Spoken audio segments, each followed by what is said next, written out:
jump in. So what's interesting is the appropriations.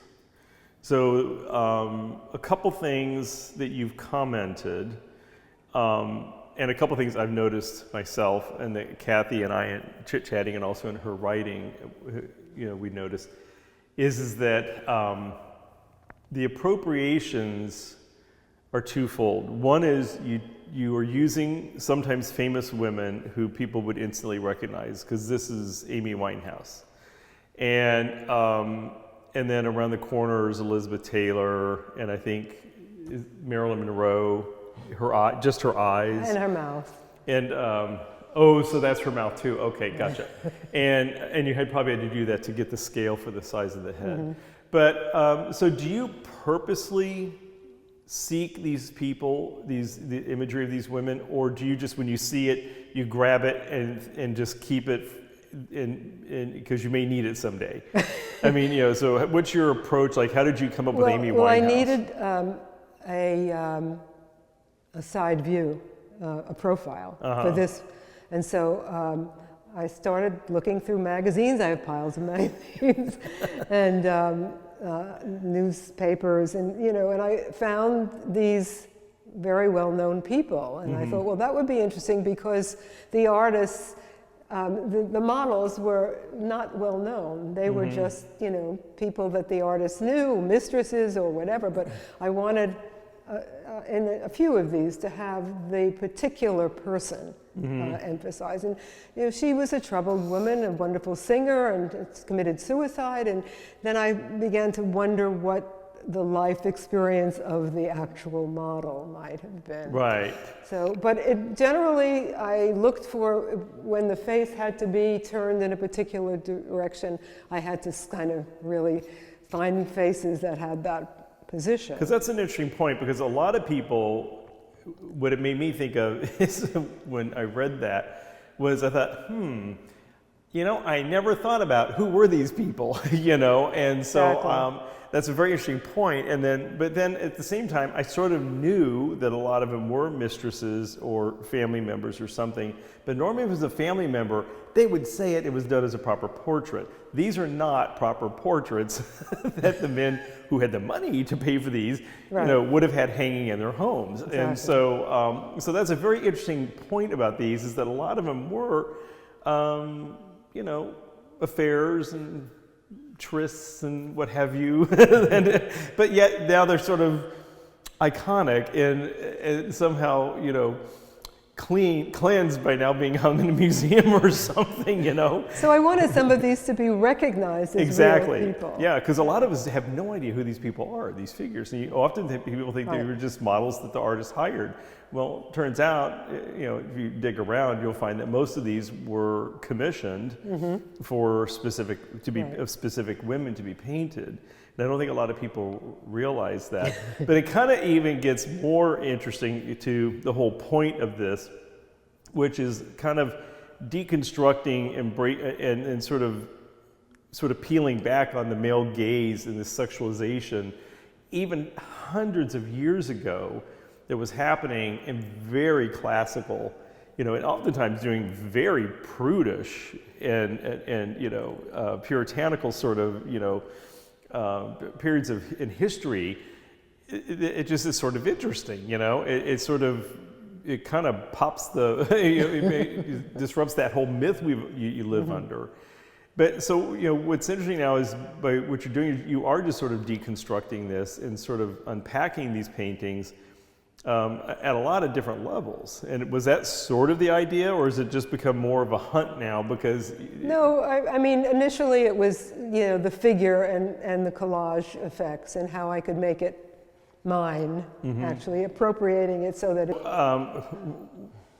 What I was curious though about is, so there is a purpose and intent, and to put a face with these, and a lot of them though, like you said, she was very troubled.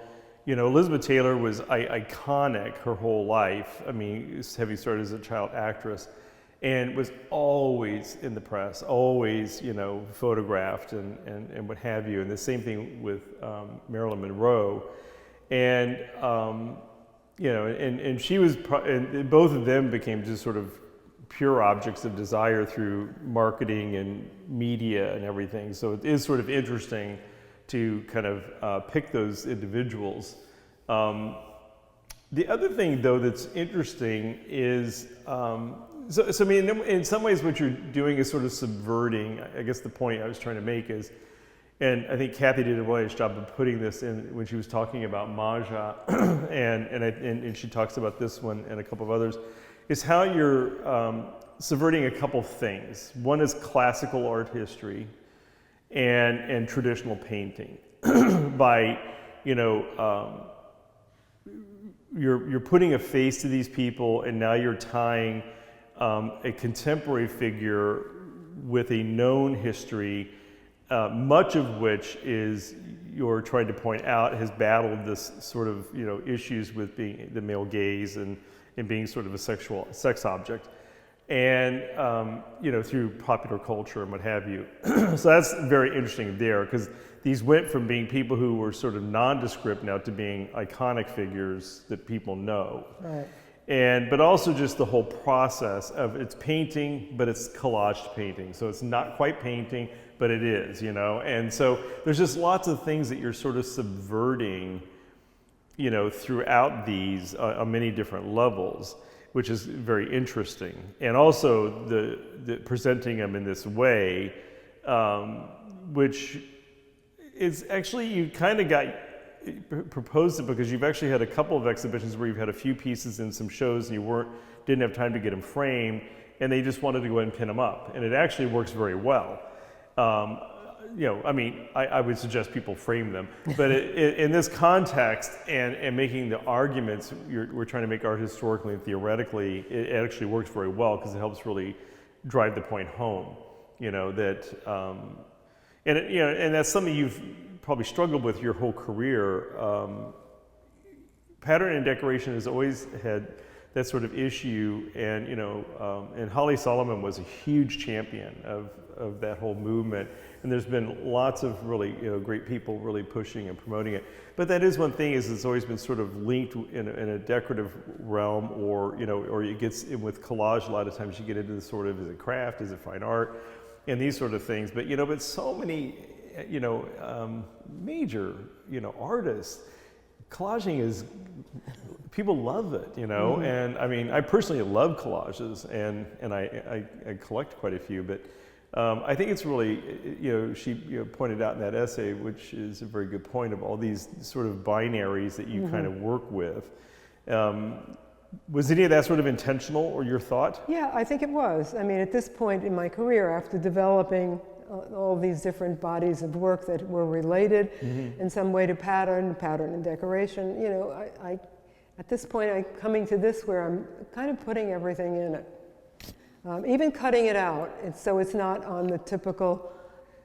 Exactly. Yeah, it's not on the rectangle, which is also that was actually a subversion, or sort of a move away from classical portraiture, which we always think is vertical. And a lot of these men who painted these, many of these are reclining and horizontal. And they're painting, these are on paper. Exactly. I mean, you can go through all these different levels and see where I tried to sort of upstart. Yeah, now this one's a little bad one to be making our argument, because this is clearly, Rousseau and his, love of, this landscape, but it's clearly, that's the central figure. But a lot of these, they are figurative paintings, but yet they are in typically what we consider a landscape, horizontal landscape sort of format. So again, that too is sort of, was mm-hmm. at that time, very edgy. I don't know if it was edgy, but it was different, totally different than what people expected for portraiture, right? Or figurative painting, which we always think of them as being vertical. Rectangular, yeah. Let me see, there was one other thing along that line.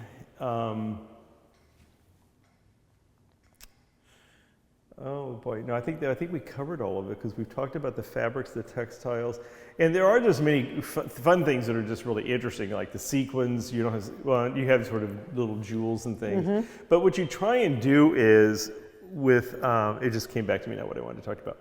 So for some reason, the knees get a lot of special treatment.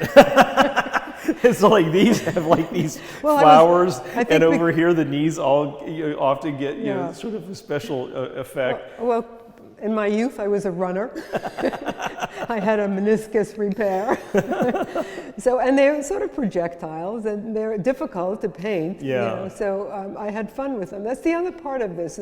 I enjoyed it, and I hope that there was something fun about joy in seeing these, and some tongue-in-cheek, not to go much further with that. Yeah, definitely tongue-in-cheek. For example, this drawing, I probably can't see it, but there's a reflection in the mirror of an older woman, a young woman or being, I remember now what I was going to say, and you brought this up one evening. I think it must have been at the opening. When you came in earlier, we were talking. But the other thing you do too is you mix up both the ages and the ethnicities of the appropriated images versus what was in the original. Right. I try to do some So of you that. really kind of mix the whole thing up. And what's the thinking on that? Yeah, because the generic face in these paintings are pretty much white, and unless black artists are painting. Again, I said, well, why not find another ethnicity and see if I can work that in.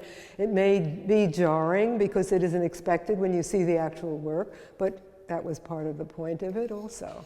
So. Yeah, to really grab people's attention and take it out of context. Also that I used my own hair, we mentioned that. So part of me is totally in these paintings. Yeah, well, I love the use of the fabrics and the trims. I mean, I think that's really spectacular in the sequins. And